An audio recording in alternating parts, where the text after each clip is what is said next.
Welcome to The Legend of Zelda: Link's Awakening, a Let's Play by Link6616.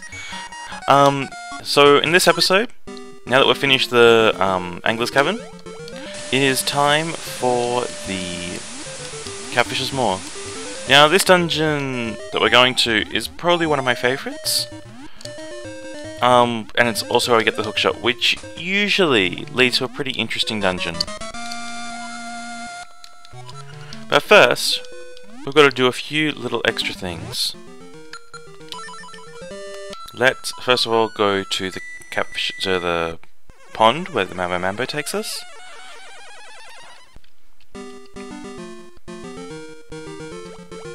And pick ourselves up a lovely ghost companion.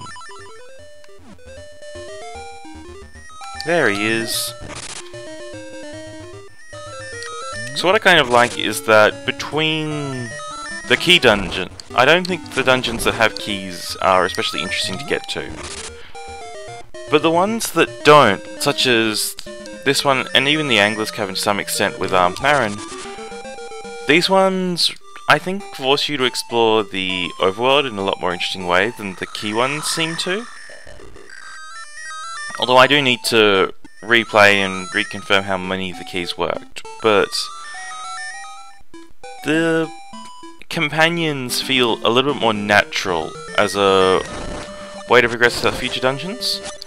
Now whether or not it's better, and practically it's the same in a lot of ways, the feeling is very different, and I know a lot of game design people have an opinion that feeling shouldn't matter, it's mechanics that are the purest thing, which is obviously true to some extent. But I think how players interpret mechanics is probably more important than the actual mechanics themselves.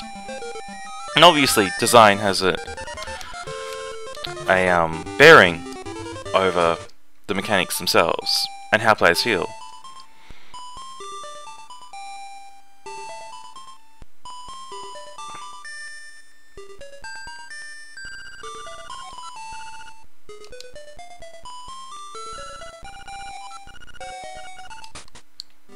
Rightio then, let's take him to his grave, in not an action movie kind of style as well. Anyway, so these partner-based dungeon things always feel a little bit more natural because, and they also feel, I think, more interesting because they force you to explore the world with characters. And I think people are obviously very social creatures. And so by doing something, even with like a minor fiction character who has nothing very much going for them, like we don't know anything about this ghost, other than he has a sad face. But you kind of want him to get somewhere. And here comes the owl again. How long could it have been? Angler's Cavern was about 15 minutes. Then, you saw him after we got the key to the Angler's Cavern, which would have been about 10 minutes before that, so it's only been half an hour. I mean, I'm sure time in the Zelda universe is a little bit dilated, but still, that's actually quite a long... It's not really a very long time at all. But I'm sure the cavern was supposed to take me a lot longer to complete. And indeed did. It seems odd to think that at one point many of those dungeons took me a lot longer to complete, given just how natural it seems to go through them so fast. I mean, yes, I played this when I was young, of course, as well, but when you don't know, you have to look between all the rooms and double check things, and re-explore and re-evaluate.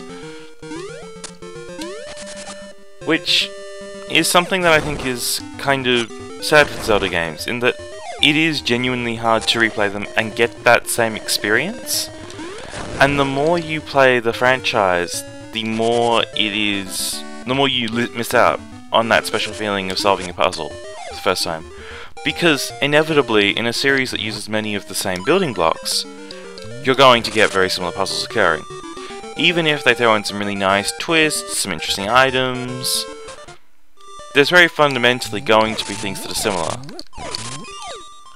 A secret seashell. I was really hoping for something a lot better than that. Anyway, but now it's time to meet the Mad Batter. Oops. That's not the cleverest way to do things, is it?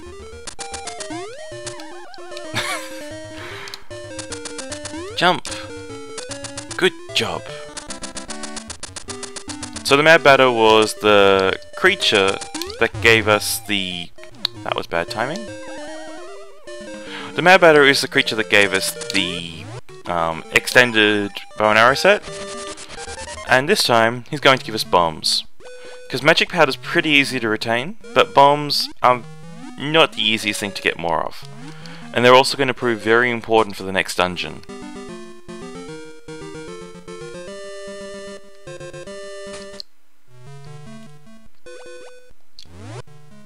Radio, sprinkle some magic powder.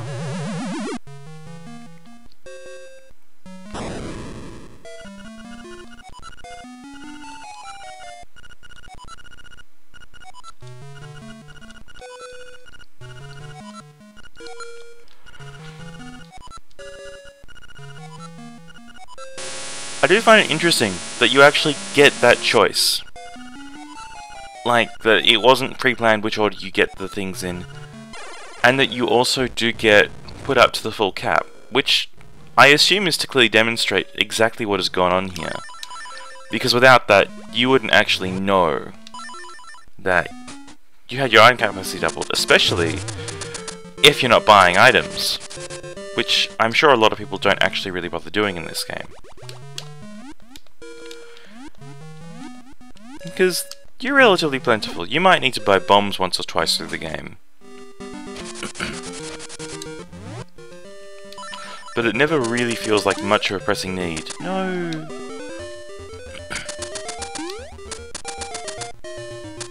Right, time for Martha's Bay. Now this is also the last dungeon that we're going to be red during. Because after this, we are going to get the boomerang. Exciting foreshadowing there. Come on. Slow, slow, water, slow, slow, slow, slow. Right, level 5, Catfish is more. Well, thank you very much for watching, and next episode, I'll actually be also putting up my pre-play for it, as well as the actual proper episode. So I hope you look forward to seeing how I tackle this dungeon without any practice beforehand. And goodbye!